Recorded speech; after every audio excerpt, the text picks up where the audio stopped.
Hello viewers, welcome to daily updates Tamil channel.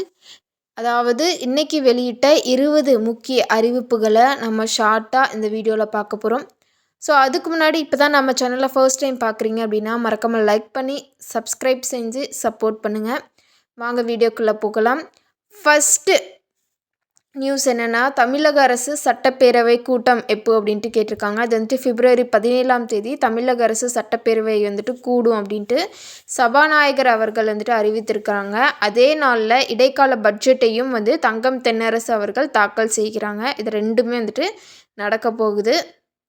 ரெண்டாவது, நீண்ட காலமாக பணி நீக்கத்தில் உள்ள காவலர்களை மீண்டும் பணியில் சேர்க்க தமிழக அரசு காவல்துறைக்கு உத்தரவிட்டுள்ளது. ஸோ அதனால் தகுதியானவர்களை ஆய்வு செஞ்சு பணியில் சேர்க்க உயர் அதிகாரிகளுக்கு அறிவுறுத்தப்பட்டுள்ளது. ஆன்லைனில் பொருட்கள், அதாவது ஒரு சில பொருட்கள் எல்லாமே வந்துட்டு எக்ஸ்பைரியாக இருக்கும், அதாவது காலாவதியாக இருக்கும். அந்த மாதிரியான பொருட்களை வந்துட்டு உணவு பாதுகாப்புத்துறை வந்துட்டு எடுக்கணும் அப்படின்ட்டு எச்சரித்துள்ளது. அதனால் மக்கள் வந்து வாங்கும்போது எக்ஸ்பைரி டேட் வந்துட்டு பார்த்துட்டு வாங்கணும் அப்படின்ட்டும் அறிவுறுத்தப்பட்டுள்ளது. வானிலை அறிவிப்பு என்ன அப்படின்னா, தமிழகத்தில் பெரும்பாலான பகுதிகளில் வறண்ட வானிலை வந்துட்டு இருக்குது. ஸோ அதில் வந்துட்டு வட தமிழகம் மற்றும் 9 மாவட்டங்களில் பார்த்தோம் அப்படின்னா அதிகாலையிலே கடும் பனிமூட்டம் வந்துட்டு இருக்குது. அது எந்தெந்த மாவட்டங்களில் இருக்கும் அப்படின்னா நீலகிரி, திண்டுக்கல், சேலம், ஈரோடு, கிருஷ்ணகிரி, தருமபுரி, திருப்பத்தூர், வேலூர், ராணிப்பேட்டை, புதுச்சேரி, இந்த மாதிரியான மாவட்டங்களில் வந்துட்டு உங்களுக்கு இருக்கும். அடுத்தது, அரசு ஊழியர்களுக்கு வங்கி சலுகைகள் வந்து அவங்க அறிவித்திருக்கிறாங்க. என்னென்னா ஆயுள் காப்பீடு, விபத்து காப்பீடு, வங்கி சலுகைகள். இதில் பார்த்தோம் அப்படின்னா 7 முன்னணி நிறுவனங்கள் வந்து ஒப்பந்தம் செஞ்சுருக்காங்க தமிழக அரசோட. இதில் வந்துட்டு பஞ்சாப் நேஷனல் வங்கியும் ஒரு வங்கி. அதுக்கப்புறம், அதாவது 1999 செவிலியர்களுக்கான போஸ்டிங் வந்துட்டு நிரப்புறதுக்கு தமிழக அரசு வந்து உத்தரவிட்டுள்ளது. அதற்கான தகுதி வந்துட்டு 10th பாஸ் பண்ணால் போதும். ப்ளஸ் அந்த செவிலியர் பயிற்சி வந்துட்டு நீங்கள் எடுத்துருக்கணும். நீங்கள் அப்ளை பண்ணணும் அப்படின்னா அவங்களோட அஃபிஷியல் வெப்சைட்டில் போச்சு நீங்கள் அப்ளை பண்ணிக்கலாம்.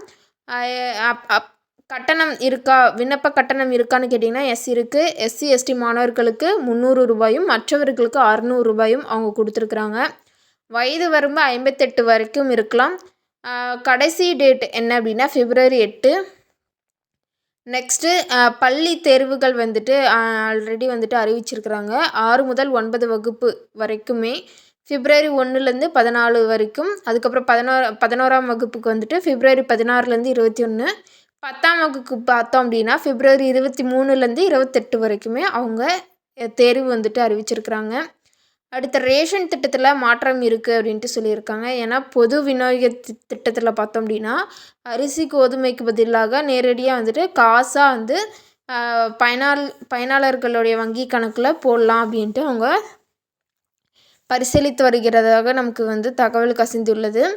நெக்ஸ்ட்டு, ரிசர்வ் வங்கி என்ன அறிவிப்பு வச்சுருக்கு அப்படின்னா, ரீசெண்டாக வாங்குறது குறுகிய கால கடனுக்கான அந்த ரெப்போ வெட்டி இருக்கு இல்லையா, அது வந்துட்டு 5.25% தான் இருக்கும், மாறாது அப்படின்ட்டு அவங்க சொல்லியிருக்காங்க.